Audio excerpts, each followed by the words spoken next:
Welcome to this week's edition of Hymns of Hope from Luther Memorial Church in Madison, Wisconsin. I'm Andrew Schaeffer, Director of Music. This week we're going to be taking a look at a hymn that is very popular here in the, it's been popular in the 20th and 21st century. And it's not a particularly Lutheran hymn by nature, though it has crept its way into our hymnals. I'm speaking of Great is Thy Faithfulness. If you have your evangelical Lutheran worship, you can turn to number 733, or if you have an older with one voice hymnal supplement that we used to use, you can find it in there as well. This hymn was written by Thomas Obadiah Chisholm. He lived in the latter part of the 19th and into the early 20th centuries. He was ordained a United Methodist pastor, though ill health throughout his life prevented him from really serving in this capacity. I believe he only served one congregation, and that was even for a brief time. He instead went into the insurance business, but he remained a prolific poet throughout his life. In fact, he penned over 1,200 poems, 800 of which were published, which is really an incredible feat when you think about it.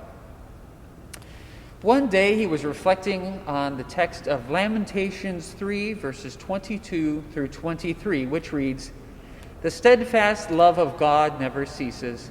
His mercies never come to an end. They are new every morning. Great is thy faithfulness." Chisholm was inspired to write the text, "Great is thy faithfulness," from this verse in Lamentations, these verses in Lamentations, I should say.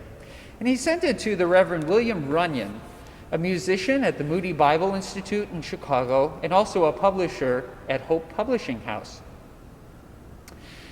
It was Runyon that put the tune that we most commonly associate with this text. He paired them together and initially published it. Though Chisholm was not a wealthy man due to his ill health throughout most of his life, he kept an incredibly upbeat spirit and would often tell friends, "God has given me many wonderful displays of his providing care, in which have filled me with astounding gratefulness. This gratefulness permeates the hymn, Great is Thy Faithfulness." One of the really neat things is that he through a very expansive language, describes God as being in and through all of creation, especially if you look at the second stanza where he talks about God being through all the seasons of the year. The final stanza actually brings that eternity, that creation, that unchanging God into contact with humanity, making it a very rousing end to this great hymn.